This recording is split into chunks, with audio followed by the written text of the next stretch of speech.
की जमानत याचिका उनके सामने जाए तो ऐसे लोगों से जब तक पूर्ण रूप से आश्वस्त न हो जाए लिखत कि ये छूटने के बाद फिर शरारत नहीं करेगा, छूटने के बाद फिर उन्माद नहीं फैलाएगा, छूटने के बाद फिर माहौल खराब नहीं करेगा, छूटने के बाद फिर जो है सांप्रदायिक तनाव नहीं बनाएगा, तब तक ऐसे लोगों को जमानत नहीं दी जाए। क्योंकि आदाब नाज़रीन, एक नए वीडियो के साथ आप सबका खैर मकदम है। नाज़रीन, ये अभी खबर आ रही है बड़ी ही तेजी के साथ सोशल मीडिया पर कि यति नरसिंहानंद को अरेस्ट कर लिया गया है, हिरासत में ले लिया गया है। तो नाज़रीन,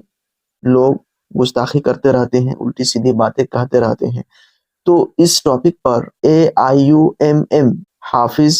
गुलाम सरवर ने बहुत ही अच्छी बात कही है और बहुत ही जबरदस्त अंदाज में बेहतरीन बात की है और सरकार से अपील की है कि इस तरह की आए दिन लोग एक दूसरे के बारे में क्यों उल्टी सीधी बातें कहते हैं और खुसूसन ये धार्मिक और मजहबी लड़ाई करते रहते हैं और एक दूसरे के समाज के अंदर फसाद फैलाने की कोशिश करते हैं। तो आइए सबसे पहले आप वीडियो को सुने, उसके बाद फिर हम अपने ओपिनियन पेश करते हैं। मैं बधाई देता हूं डासना पुलिस को, गाजियाबाद पुलिस को और देश के उन तमाम सिक्योरिटी को कवर करने वाले उन तमाम पदाधिकारियों को कि आपने एक अच्छा काम किया है, आप बधाई के योग्य हैं। लेकिन मैं माननीय अदालत से विनती करता हूं आज के इस प्रेस कॉन्फ्रेंस के माध्यम से, हमारा यह मानना है कि माननीय अदालत जब इस तरह के लोगों की जमानत याचिका उनके सामने जाए तो ऐसे लोगों से जब तक पूर्ण रूप से आश्वस्त ना हो जाए लिखत कि ये छूटने के बाद फिर शरारत नहीं करेगा, छूटने के बाद फिर उन्माद नहीं फैलाएगा, छूटने के बाद फिर माहौल खराब नहीं करेगा, छूटने के बाद फिर जो है सांप्रदायिक तनाव नहीं बनाएगा, तब तक ऐसे लोगों को जमानत नहीं दी जाए। क्योंकि अगर आसानी से जमानत भी मिलती है, एक तो मुश्किल से गिरफ्तार होते हैं और आसानी से अगर जमानत मिल जाती है तो एक मैसेज जाता है पूरे भारत में इस तरह के लोगों के बीच कि चलो ये तो आसान काम है, लोग सस्ती लोकप्रियता भी मिल जाएगी। आज हम बात कर रहे हैं उस व्यक्ति की जिस व्यक्ति के ऊपर कभी कोई बात करने लायक नहीं हमें, और हम क्या हमारे जैसे कोई भी लोग उस व्यक्ति पर बात नहीं कर सकते,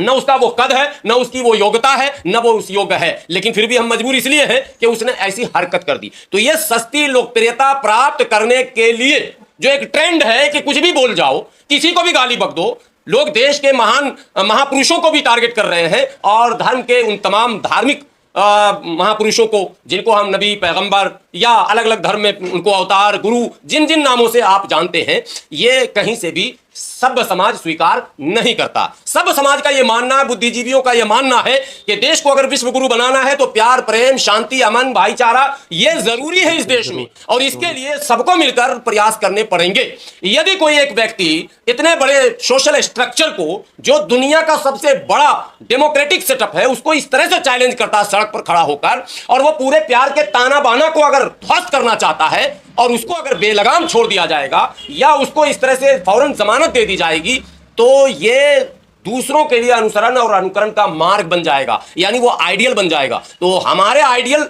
मोहम्मद साहब हैं, हमारे देश में आइडियल करोड़ों के राम जी हैं, करोड़ों के आइडियल कृष्ण जी हैं, करोड़ों के आइडियल तथागत बुद्ध हैं, करोड़ों के आइडियल जो है गुरु गोविंद सिंह जी हैं। तो ये सारे महान पुरुष जो आइडियल है करोड़ों लोगों के, ये तो आइडियल हो सकते हैं, लेकिन किसी का आइडियल अगर यति नरसिंहानंद हो जाए तो ये देश का, समाज का दुर्भाग्य होगा। इसलिए इस प्रचलन को रोकना बहुत ही जरूरी है। सो कानून, चूंकि भारत संविधान से चलता है, कानून से चलता है, यहां किसी व्यक्ति विशेष का राज नहीं, संविधान का राज है। और संविधान कहता we the people of India, हम भारत के लोग, हम भारत के मुसलमान, हम भारत के हिंदू नहीं कहता, हम भारत के सिख, हम भारत के जैन, हम भारत के बौद्ध, ये नहीं कहता, हम भारत के लोग, यानी हम सभी भारत के लोग। और संविधान के वो तमाम आर्टिकल जिसमें इक्वलिटी, इक्वल अपॉर्चुनिटी, सबके साथ एक व्यवहार, समान व्यवहार की जो बात होती है, तो आज भारत का मुसलमान भारत सरकार से ये मांग करता है कि आप न्याय के मामले में भी समान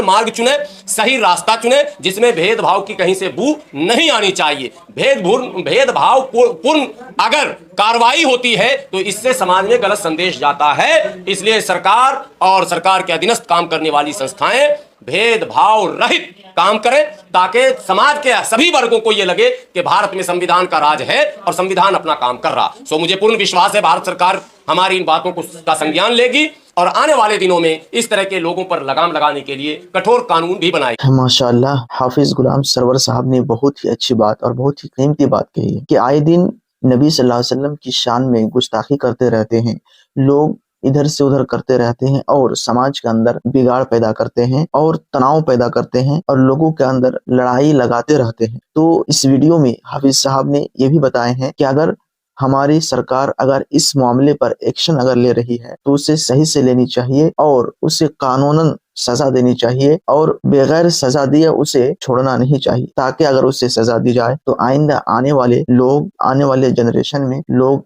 इसके बारे में कोई चीज बोलने में जरूर डर का एहसास करेंगे। और फिर अगर सरकार हमारी कानून के मुताबिक फैसला दे तो फिर हमें सड़कों में और चौराहों में और बाहर